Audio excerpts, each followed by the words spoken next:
आज हम लोग एनसीईआरटी 12वीं के भूगोल विषय के सेकंड बुक का सेकंड चैप्टर प्रवास, प्रकार, कारण और परिणाम पर चर्चा करेंगे।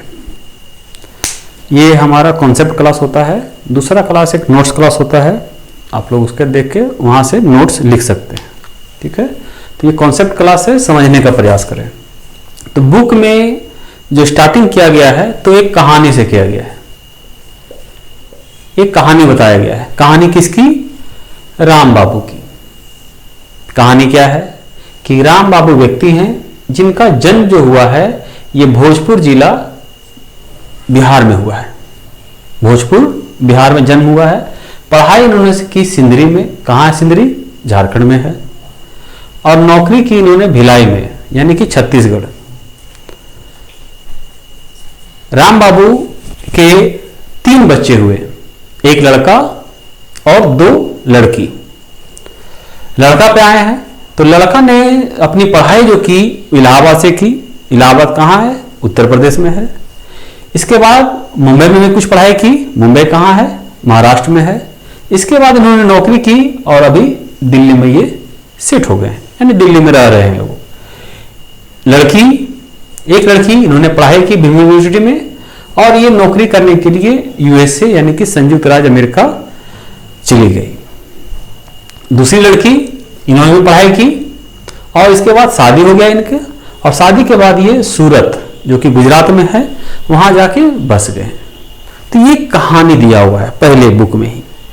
ठीक है, ये कहानी क्या बताता है? तो ये कहानी बताता है एक व्यक्ति के प्रवास को। प्रवास का मतलब हो गया कि व्यक्ति किसी कारण से, कोई भी कारण हो, एक स्थान छोड़कर जब दूसरे स्थान जाता है उसको प्रवास कहते हैं। तो यहां पे हम कारण समझने का प्रयास करें। राम बाबू का पहला जो प्रवास हुआ वो हुआ पढ़ाई के लिए। दूसरा जो प्रवास हुआ वो हुआ नौकरी के लिए।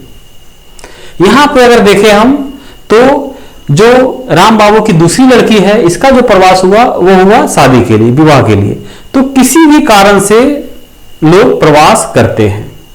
ठीक है, अब आते हैं फिराक गोरखपुरी का एक कोटेशन।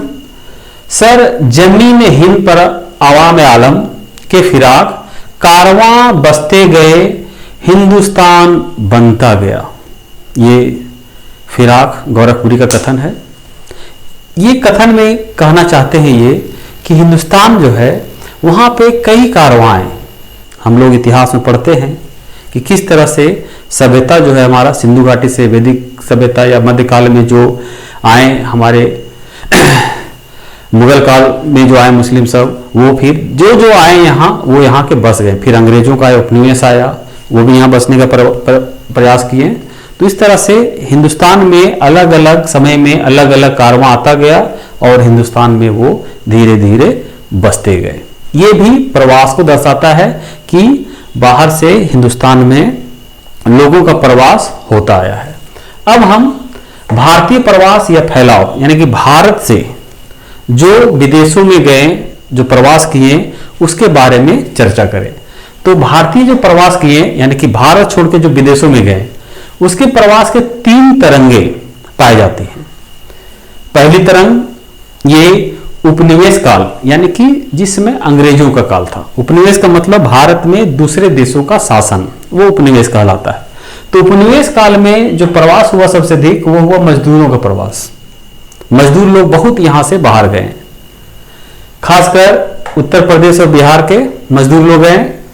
कहाँ गए? मॉरिशस, कैरिबियन द्वीप, फिजी, ये सब देशों में वो मजदूरी करने के लिए गए। दूसरी तरंग जो हुआ वो आर्थिक अवसर की तलाश में हुआ।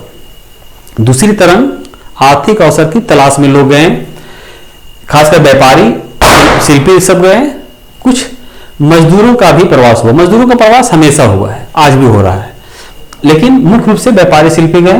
ये कहाँ गए? थाईलैंड, मलेशिया, सिंगापुर, ये सब जगह पे गए। तीसरी तरंग जो है वो शिक्षा एवं ज्ञान आधारित प्रवास है, यानी कि जब शिक्षा यानी ओवर टैलेंटेड जब हो गए वो भी आज के डेट में प्रवास करने लगे, क्योंकि उन्हें दूसरी जगह पर जब वेतन या फिर सुविधाएं अच्छी मिलती है, उस कारण से वो प्रवास करते हैं। तो इसमें डॉक्टर, इंजीनियर या प्रबंधक जो मैनेजमेंट वर्क करने होते हैं, एमबीए वगैरह जो करते हैं, वो सब भी यहाँ से प्रवास करने लगे हैं। ये खासकर अमेरिका, इंग्लैंड, कनाडा, ये सब डेवलप कंट्री में जाते हैं। तो ये हमारा प्रवास के तरंग है। अब हम लोग प्रवास को समझते हैं। किसी कारणवश व्यक्ति का एक स्थान से दूसरे स्थान पर स्थानांतरण, जाना जो है वो प्रवास कहलाता है। प्रवास दो रूप में देखा जाता है, आप्रवास और उत्प्रवास। आप्रवास का मतलब आने वाला व्यक्ति, कोई व्यक्ति कहीं से आ रहा है तो आप्रवास। जैसे भारत में अगर बांग्लादेश से आ गया लोग तो वो हो गया आप्रवासी भारतीय। उत्प्रवास यानी जाने वाला व्यक्ति, कोई व्यक्ति छोड़ के जा रहा है, जैसे भारत से चला गया अमेरिका तो वो हो गया उत्प्रवास। ठीक है।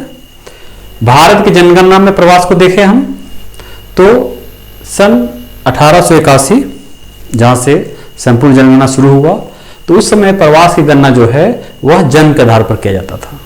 लेकिन 1961 में जन्म स्थान के साथ साथ निवास की अवधि, यानी कहीं दूसरी जगह प्रवास करके कितने अवधि से रह रहा है, वो गणना शुरू किया गया। 71 से शुरू हुआ पिछला निवास के स्थान पर और रुकने की अवधि, यानी पहले कहाँ रहता था वो और कितने समय तक वहां रुका, उसकी गणना की जाती थी। और 1981 से अभी तक जो गणना हो रही है प्रवास की, वो दो रूप में होती है, जीवन पर्यंत प्रवास और पिछले निवास के अनुसार प्रवास। जीवन पर्यंत प्रवास यानी कि उसका जन्म स्थान कहीं और है और अभी निवास स्थान कहीं पर और हो गया है। और पिछले निवास का स्थान प्रवास का मतलब जन्म स्थान कहीं और है, अभी कहीं और रह रहा है, उससे पहले कहीं और रहता था और भविष्य में भी कहीं और जा सकता है वो। तो उस तरह से इसकी गणना की जाती है। अब आते हैं प्रवास की धाराएं। तो प्रवास की जो धाराएं हैं वो दो तरह का देखा जाता है, आंतरिक प्रवास और अंतर्राष्ट्रीय प्रवास। आंतरिक प्रवास के अंदर दो हैं, अंतर्राज्यीय प्रवास और अंतर्राज्यीय प्रवास। अंतर्राज्यीय प्रवास का मतलब है कि राज्य के अंदर, यानी झारखंड का है वह, तो झारखंड के अंदर ही वो प्रवास कर रहा है, एक जिला छोड़ के दूसरा जिला या एक गांव छोड़ के दूसरे गांव, इस तरह से वो प्रवास कर रहा है, तो उसको बोलते हैं अंतर्राज्यीय प्रवास। अंतर्राज्यीय प्रवास यानी कि एक राज्य छोड़कर वो दूसरे राज्य जा रहा है। मान लेते हैं वो झारखंड में रह रहा है, वो चला गया गुजरात, चला गया दिल्ली, चला गया मुंबई, महाराष्ट्र चला गया, तो ये जो प्रवास हो रहा है वो कहते हैं अंतर्राज्यीय प्रवास। प्रवास की जो आंतरिक प्रवास है उसकी चार धाराएं देखने को मिलती है, ग्रामीण से ग्रामीण, ग्रामीण से नगरीय, नगरीय से ग्रामीण और नगरीय से नगरीय। ग्रामीण से ग्रामीण का मतलब हुआ एक गांव छोड़कर दूसरे गांव में जाकर प्रवास करना। इसमें जो सबसे अधिक प्रवास होता है वह होता है स्त्रियों का, कारण विवाह। स्त्रियों का जब विवाह होता है तो वो अपने पति के यहाँ रहने चली जाती है, तो गांव से गांव में सबसे अधिक प्रवास स्त्रियों का है। गांव से नगर में सबसे अधिक प्रवास पुरुषों का है। उसका कारण क्या है? रोजगार। क्योंकि रोजगार की तलाश में पुरुष क्या होते हैं, गांव छोड़कर शहर की ओर चले जाते हैं।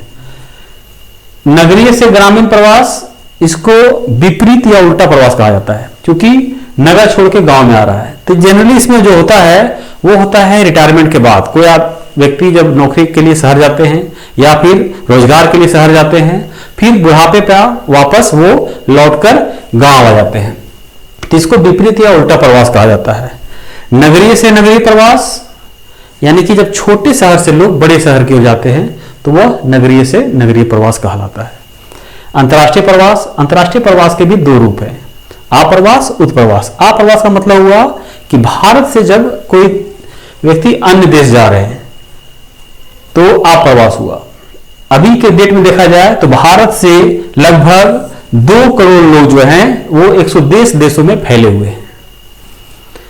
उत्प्रवास यानी कि अन्य देश से भारत में जो आते हैं, इसमें सबसे अधिक देखा जाए तो बांग्लादेश, बांग्लादेश से सबसे अधिक, यानी कि बांग्लादेशी जो है वह सबसे अधिक भारत में प्रवास किए हुए, खासकर वो पश्चिम बंगाल में जाके बस गए हैं। इसके अलावा नेपाल, पाकिस्तान, श्रीलंका, म्यांमार, ये सभी देशों से भारत में प्रवास हुआ है।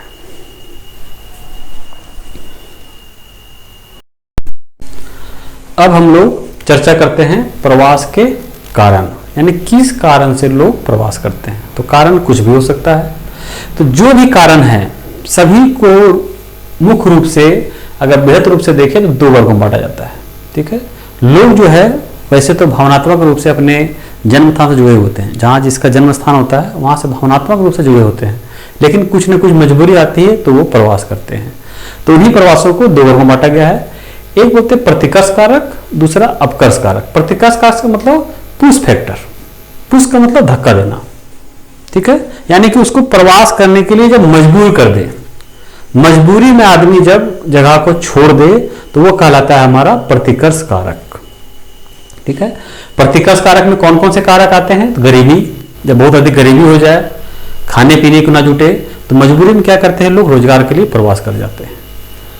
शिक्षा का अभाव, जिस तरह से शुरू में कहानी सुनाए थे कि राम बाबू किस प्रकार पढ़ाई करने के लिए दूसरे जगह गए, उसके बच्चे पढ़ाई करने दूसरे जगह गए, तो शिक्षा का अभाव रहता है तो लोग छोड़ के दूसरी जगह पर शिक्षा प्राप्त करने के लिए जाते हैं। स्वास्थ्य सुविधाओं का अभाव, यानी कि गांव में क्या होता है, स्वास्थ्य सुविधाएं नहीं होती है तो लोग स्वास्थ्य सुविधाओं के लिए दूसरी जगह जाते हैं। आज भारत जो है वो मेडिकल हब के रूप में वर्ल्ड में फेमस हो रहा है। लोग विदेशों से भारत आते हैं प्रवास करके अपने स्वास्थ्य लाभ लेने के लिए। आपदा, आपदा का मतलब बाढ़, सुनामी आ जाए, भूकंप आ जाए, सूखा पड़ जाए, इस कारण से लोग भी प्रवास कर जाते हैं। युद्ध, जब युद्ध होता है तो युद्ध के कारण भी लोग प्रवास कर सकते हैं। अभी वर्तमान समय में लोग देख रहे हैं यूक्रेन में युद्ध हो रहा है तो लोग वहां से भाग रहे हैं। ठीक है, स्थानीय संघर्ष, जब स्थानीय संघर्ष हो जाए, आपस में ही समाज में लोगों का संघर्ष चलता रहे, उस कारण से भी लोग प्रवास करते हैं। तो ये सब जो भी प्रवास है ये सब धक्का देने वाले, यानी कि आदमी भागने पर मजबूर कर देता है, उसी को कहते हैं प्रतिकर्ष कारक। अपकर्ष कारक, जिसको कहते हैं हम लोग पुल फैक्टर, यानी खींचता है अपनी ओर आकर्षित करता है, लोगों को कहता है कि आओ हमारे यहाँ रहो। वो क्या है वो उसमें? तो रोजगार के बेहतर अवसर, यानी कि रोजगार के लिए लोग जाते हैं। जैसे यहाँ भारत में अगर देखा जाए तो महाराष्ट्र में सबसे अधिक लोग जाते हैं, गुजरात में जाते हैं, दिल्ली जाते हैं। क्यों जाते हैं? रोजगार के लिए। शिक्षा के लिए लोग जाते हैं, बड़े बड़े यूनिवर्सिटी में दिल्ली जाते हैं पढ़ने के लिए, इलाहाबाद जाते हैं। झारखंड में अगर देखा जाए तो रांची आते हैं, हजारीबाग आते हैं लोग पढ़ने के लिए। तो ये शिक्षा के लिए वो प्रवास करते हैं। उत्तम स्वास्थ्य सुविधा, जहाँ पे स्वास्थ्य सुविधा, मेडिकल की सुविधा अच्छी होती है वहां पर लोग जाते हैं प्रवास करने के लिए। मनोरंजन का स्रोत, इंटरटेनमेंट का भी साधन चाहिए लोगों का, उसके लिए भी लोग प्रवास करते हैं। शांतिपूर्ण माहौल, जहां पर शांतिपूर्ण माहौल रहे वहां पर भी लोग बसना अधिक पसंद करते हैं। और उत्तम जलवायु, यहाँ की जहाँ की जलवायु सबसे सटीक हो, ना अधिक गर्मी हो ना अधिक ठंडा हो, वहां भी लोग रहना पसंद करते हैं। तो ये जितने भी कारक हैं वो सब स्पर्श कारक हैं, ये लोगों को अपनी ओर आकर्षित करते हैं कि हमारे यहाँ आके रहें। इसी कारण से प्रवास होता है। अब हम प्रवास के परिणाम पर चर्चा करें तो प्रवास के जो परिणाम हैं वो आर्थिक परिणाम, जानकी परिणाम, सामाजिक परिणाम है। ये सब परिणाम है, एक एक करके सब में चर्चा करेंगे हम। तो चर्चा करने से पहले बता दें हम कि इसको हम लोग दो रूपों में देखेंगे, उद्गम स्थान और गंतव्य स्थान, जिसको कि हम लोग गांव या नगर के रूप में समझ सकते हैं। उद्गम स्थान यानी कि जहां से लोग प्रवास कर रहे हैं, और गंतव्य स्थान यानी कि जहां पर प्रवास कर रहे हैं। तो हम लोग उदाहरण लिख चलते हैं कि गांव से लोग शहर जा रहे हैं, तो इसमें क्या परिणाम होता है, कहां पर, उसको हम लोग सही अलग अलग तरीकों से अच्छी तरह से समझें। हम पहले आर्थिक परिणाम पर चर्चा करते हैं। आर्थिक परिणाम उद्गम स्थान पर क्या होता है, यानी कि जहां से वो आ गए प्रवास करके। उदाहरण लेते हैं कि गांव से कोई व्यक्ति शहर चले गए, ठीक है, झारखंड से कोई व्यक्ति चला गया मुंबई, ठीक है, तो झारखंड में जो उसका गांव है वहां पे क्या परिणाम होता है। तो वहां पे परिणाम को दो रूपों में देखें हम, सकारात्मक और नकारात्मक। तो सकारात्मक परिणाम ये होता है कि जो प्रवासी जाते हैं वो कुछ न कुछ महीने में पैसा भेजते हैं। वो क्या करता है, उसका जीवनदायिनी रक्त का काम करता है, उसी पैसे से उन लोगों का घर चलता है। तो ये इसका सकारात्मक परिणाम हुआ। अगर विश्व स्तर पर देखें तो 2002 में भारत में जो आया था वो 110 खरब डॉलर जो है वो राशि भारत को प्राप्त हुआ था। ठीक है, तो ये हमारा सकारात्मक परिणाम हुआ। नकारात्मक परिणाम में क्या हुआ कि आर्थिक क्रियाकलाप जो है वह डेवलप नहीं हो पाता है, लोग प्राथमिक क्रियाकलाप में ही बंध के रह जाते हैं। गंतव्य स्थान देखें, यानी कि जहां पर लोग प्रवास करते हैं वहां देखें वहां क्या होता है। तो वहां पर जो सकारात्मक परिणाम है वो क्या है कि आर्थिक विकास के बेहतर अवसर उपलब्ध हो जाते हैं वहां, क्योंकि लोग जो जाते हैं टैलेंटेड लोग जाते हैं, तो वहां पर आर्थिक विकास का वो बेहतर अवसर उपलब्ध हो जाता है। नकारात्मक क्या है, तो वहां पे गंदी बस्ती, या स्लम, गंदी बस्ती या स्लम का विकास हो जाता है। अभी हम जितने भी नगर को देखें वहां पर गंदी बस्ती का विकास हो ही जाता है। मुंबई का जो धारावी है वो भारत का ही नहीं एशिया का पूरा सबसे बड़ा स्लम है। तो ये एक नकारात्मक परिणाम हुआ। अब आते हैं जनांकीय परिणाम में। तो जनांकीय परिणाम में उद्गम स्थान देखें हम, उद्गम स्थान में सकारात्मक देखें तो सकारात्मक में क्या होता है कि